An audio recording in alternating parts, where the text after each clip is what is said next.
Hey everyone, thanks for checking out this first part of my 3DS retrospective. Just like I'm doing with the Wii, I'm going through the complete library, I'm going through the stuff in my collection, I'm going through everything else that's notable, that's worth checking out, and I'm just gonna, go through everything and try and give people an idea of what games are worth checking out for this system.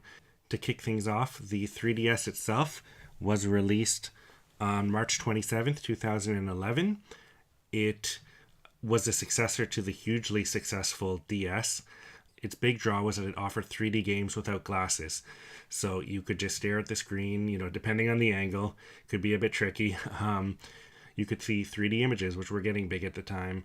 And it's a neat technology and a neat, addition to the DS. Unfortunately, the system didn't perform quite that well out the gate. It was probably because of the high price point and because the games just weren't there to begin with. And it was probably tough to convince people to move over from the DS, which had such a great library and had games still coming out at that time. To compare, the DS had about 1,800 games released for it, and the 3DS in about the same span of time has gotten about 600. So in this video, we're going to cover physically released games.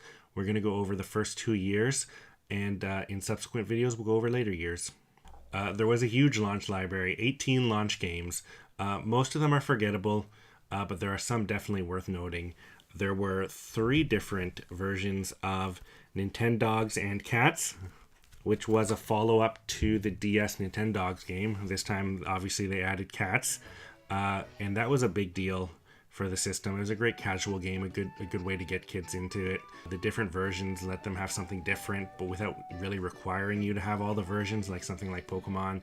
And I don't know, it was a neat little game. There was also Pilot Wings Resort, which was kind of the showpiece for the system.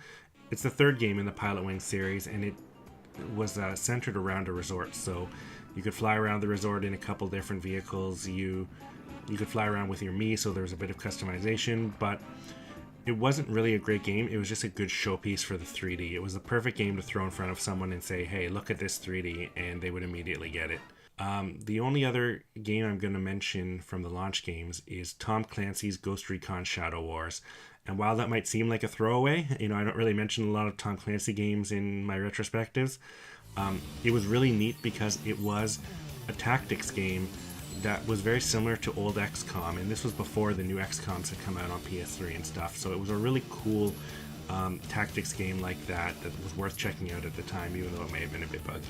The first post-launch game that I was excited about was Dead or Alive Dimensions.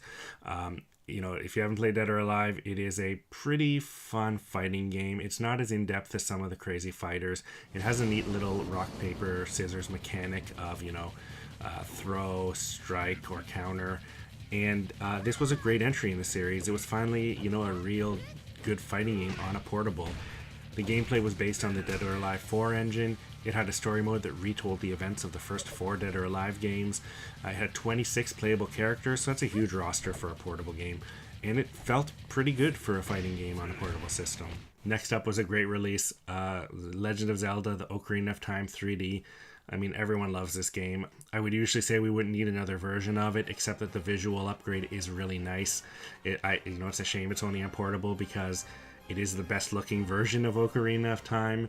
And, they streamlined some of the elements of the game to make it a little more modern, but for the most part, it's the same game that you played on a 64, just better looking. Resident Evil Mercenaries 3D is a fleshed out version of the mini games that you found in other Resident Evil games, like Resident Evil 4, and similar to the battle arenas in older Resident Evil games.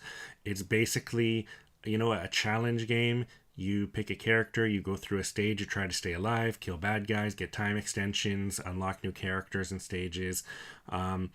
It was a cool proof of concept. It came with a demo for Resident Evil Revelations, which is what everyone really wanted. There was some controversy surrounding the save because there's no way to wipe your save data.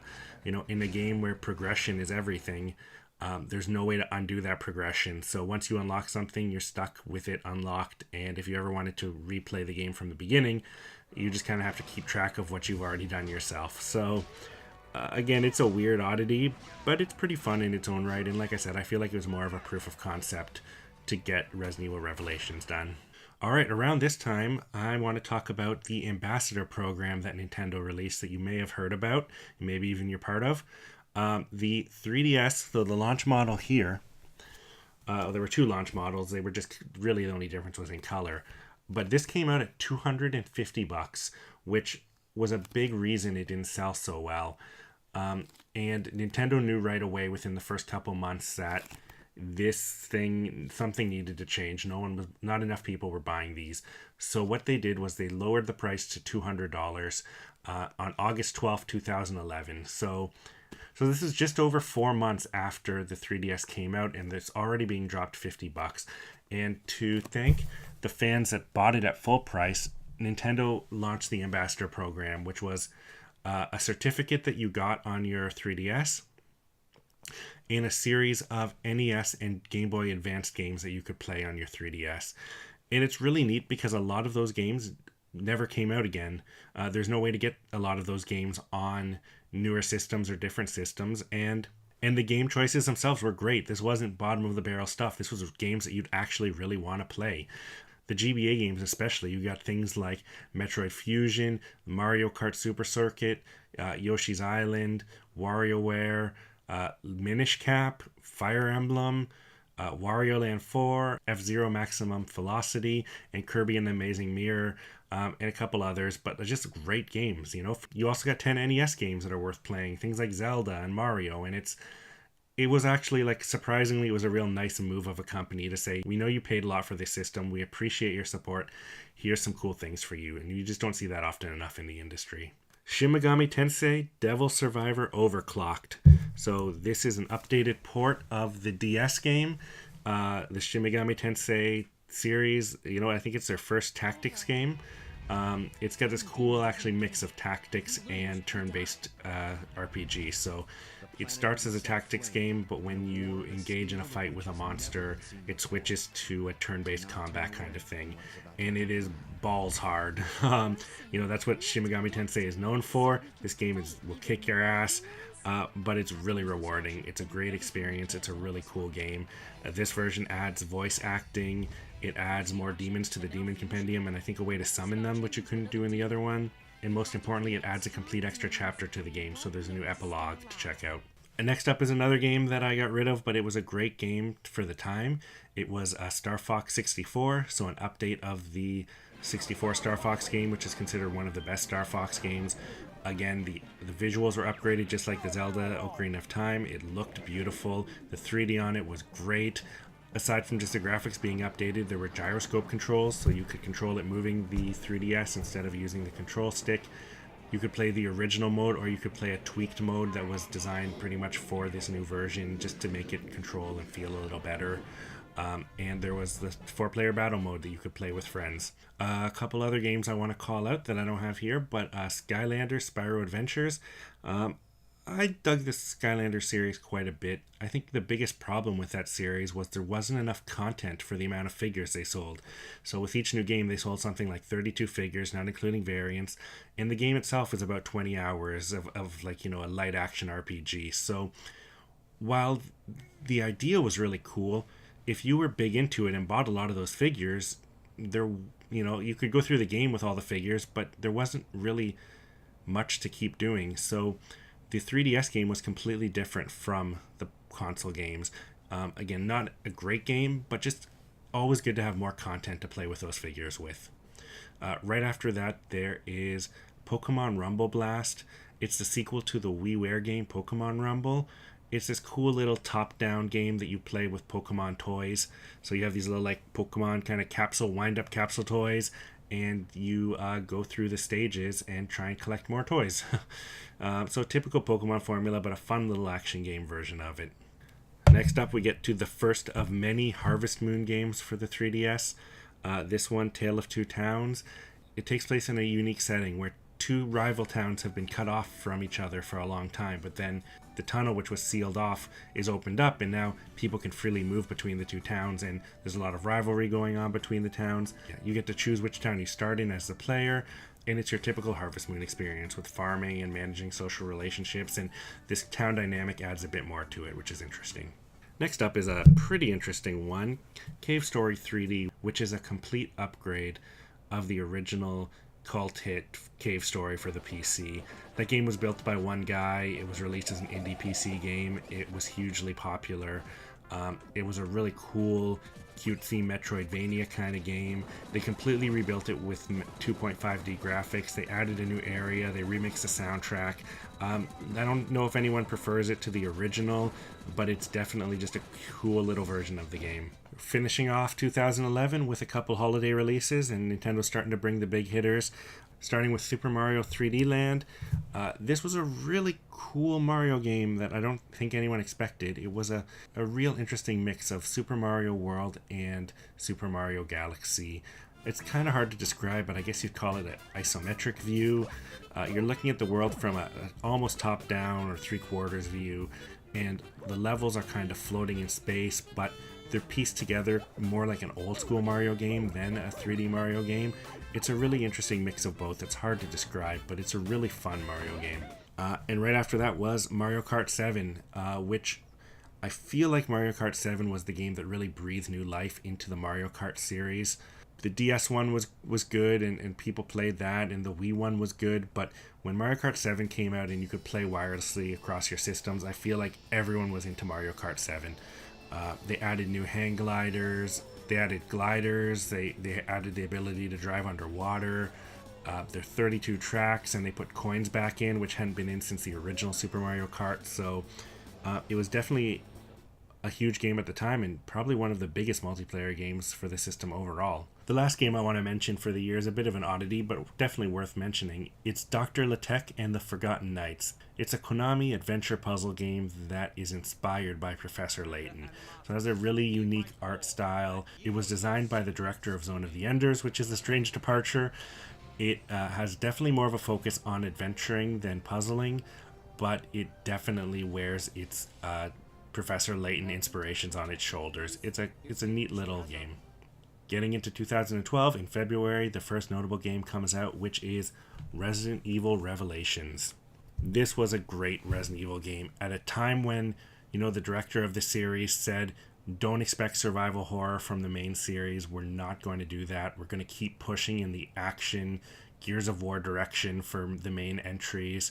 But you can still expect a little bit of a return in the Revelation series, and that's what we got, this Revelation game. It takes place on a boat. You play as Jill, you can play as Chris, and they have new teammates. There's a new story. It really fulfills an idea that came out back when Resident Evil 2 was being developed, which is we want this Resident Evil universe to be something where all these side stories can be told and not everything has to be Umbrella. I mean, there's still some references there, but it's a cool game. It plays like Resident Evil 4, but it's got a much bigger focus on horror and trapping you, and it's got a great atmosphere. It's a cool game. It was a great surprise for Resident Evil fans at the time, and now it's been ported to other systems so you can play, better versions there, but this was still the original. While we're talking about Resident Evil Revelations, I think it's time to talk about this 3DS Circle Pad Plus, I believe it was called. I think this came out around the same time as this because this is one of the few games that actually supports it. It added 2 extra shoulder buttons to the 3DS. It added the second analog stick, something that a lot of people complained about when the 3DS first came out, but definitely required by some games. Again, it's a weird little thing. They added the second analog stick into later systems. Monster Hunter, I think, also used this, which I don't think we got to. Again, there weren't too many games that supported it, and it's a weird little way to add that extra stick in there, but, it's just something that a lot of people know about. Right after that is Tales of the Abyss, which is just worth mentioning because it's such a great PS2 RPG. This is a port of the PS2 version. Other than adding 3D and using both screens, nothing's really changed. But for the people who didn't get a chance to check it out on the PS2 or want to take it on the go, this is a great version for that. Speaking of PS2 ports, Metal Gear Solid 3D Snake Eater. This came out around the same time that the Metal Gear Collection was coming out on other machines. Again, there's not too much to say about this one. It's got a couple Nintendo references in it, like I think the frogs from the original game have been replaced by Yoshis. It's in 3D. It's just another portable way to play Metal Gear if you didn't have a Vita. Next up is the craziness that is Kid Icarus Uprising. The Kid Icarus series started with Kid Icarus on the NES. It was kind of a Metroid-style game, but not quite as in-depth as Metroid.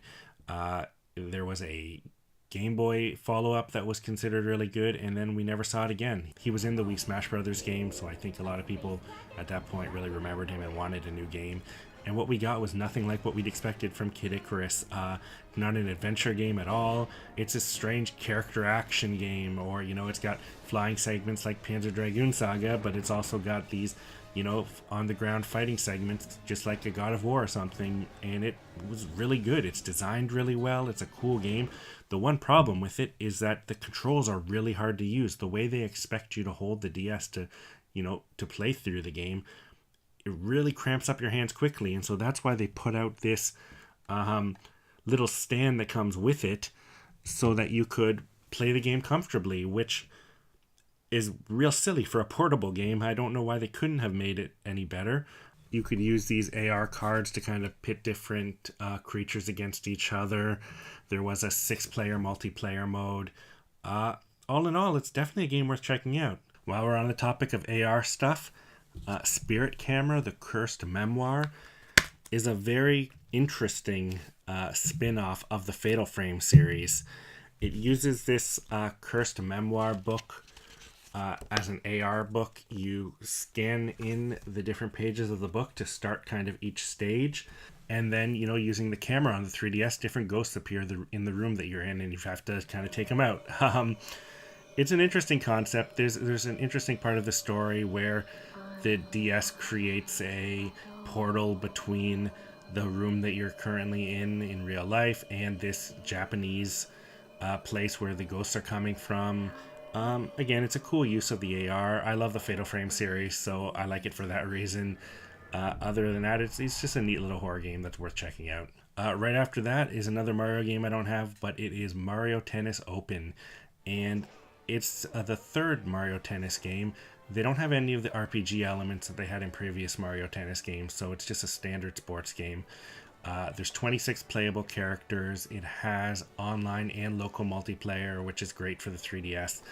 There's not really much worth saying except that it's the first Mario sports game on the 3DS.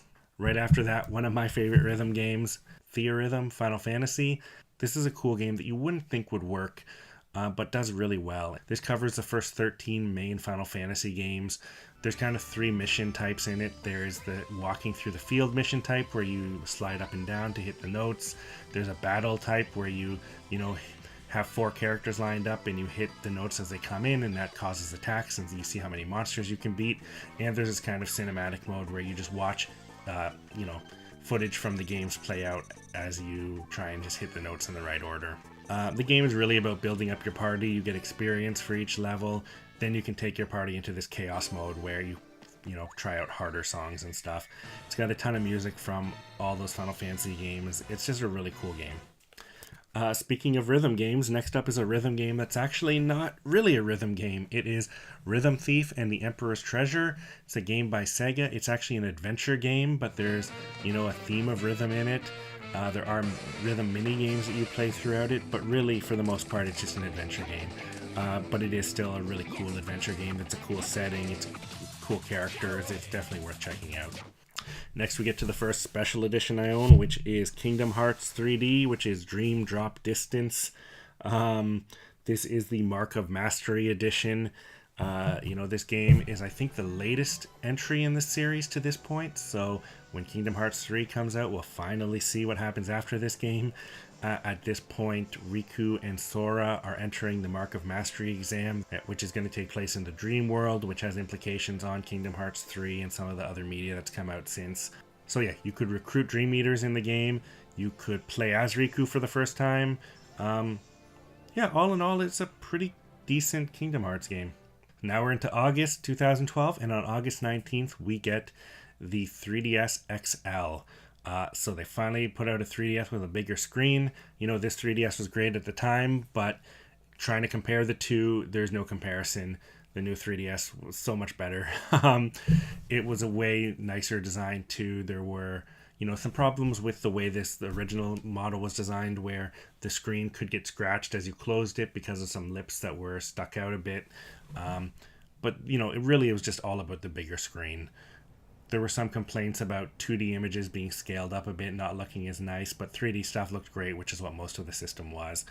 I don't have the original 3DS XL anymore, The version I do have is the Persona Q version, which is maybe even the last original 3DS XL that was released before the new 3DS came out. This thing is a beautiful looking system. It's such a cool 3DS, so yeah, I got rid of the original when I got that one. Next up is New Super Mario Bros. 2, maybe the weakest entry in the New Super Mario Bros. Series. The series is getting tired at this point, and so the original New Super Mario Bros. Was based on Mario Bros. 1, Wii version was based on Mario 3, and the Wii U version based on Mario 4. This one doesn't really do enough to make it different. It has this it tries to have this kind of coin mechanic where the idea is to get 1,000,000 coins, but that doesn't really do anything. There's a couple cool parts where it just kind of showers you with coins in different ways, and that's interesting. It tries to make you play the game in a different way. It doesn't do enough, I feel, to make you think about coins differently. They are still kind of throwaway collectibles. This game tries to put a bit of an emphasis on them, but doesn't do a good enough job. So, if you're hankering for more New Super Mario, this is it. But again, not an amazing entry in the series. Right after that, we have Code of Princess, which is a really interesting beat-em-up put out by Atlas. It had a story mode that you could play as 4 different characters, or it had a free play mode where you could play over 50 different characters. So there was a lot to it. It also had co-op and versus multiplayer. Next up is Harvest Moon, A New Beginning, the next Harvest Moon game for the 3DS. And a pretty ironic title because technically this is kind of the end of Harvest Moon in a sense. So it gets kind of confusing. So basically, Natsume had been publishing the Harvest Moon series for the developer in Japan.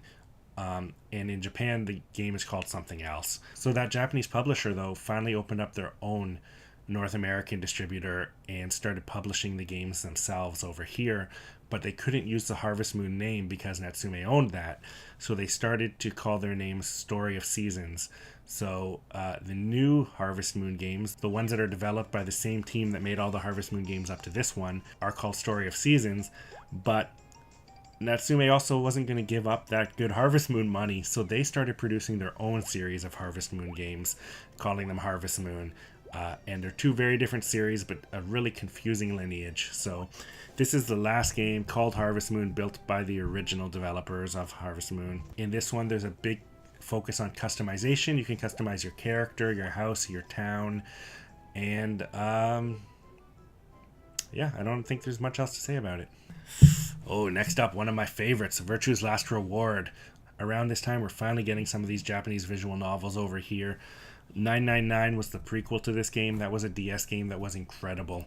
It was a mix of a visual novel and a room escape game, so they had these nice little room escape puzzles to break up the visual novel segments, but the story was complex, it was really interesting, the characters were great, and I think the one question at the end of that game is what happens next. It wrapped up pretty good, but when you finish something that good, you always want more, so we finally get the answer years later. It's kind of a midpoint to a trilogy, although the third game wouldn't be officially announced for quite a while after this one. Again, same thing. Really interesting visual novel, really cool room escape puzzles. If you like adventure games, if you like games with really interesting stories, sci-fi stories, this is one worth checking out. All right, a couple other games I don't have worth mentioning here. Skylanders Giants. So just like Skylanders Spyro's Adventure, it's another different game, another 2D kind of platformer, so just another way to use your figures if you kept buying figures for the Skylanders games.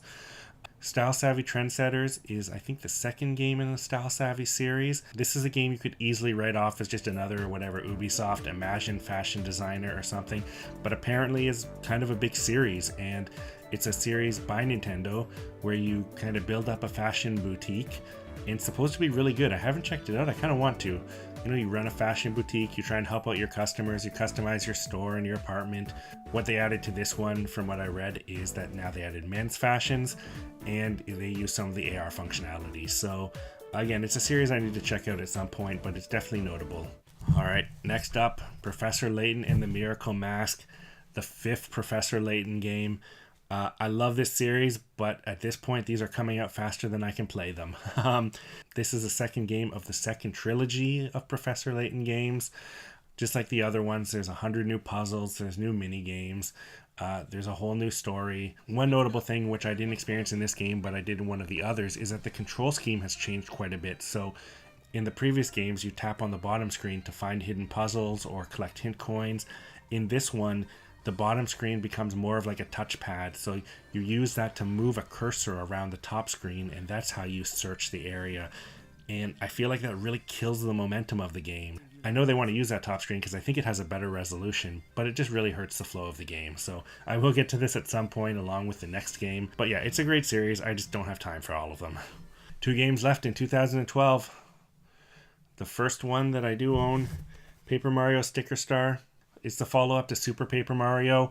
They go back to kind of the RPG design. It's not the side-scrolling game that Super Paper Mario was, but they really remove a lot of the complexity of the RPG. It's a really bare bones RPG game that feels weird because while you're using stickers to do battles, there's not much of a reason to do it. It becomes more tedious than worthwhile.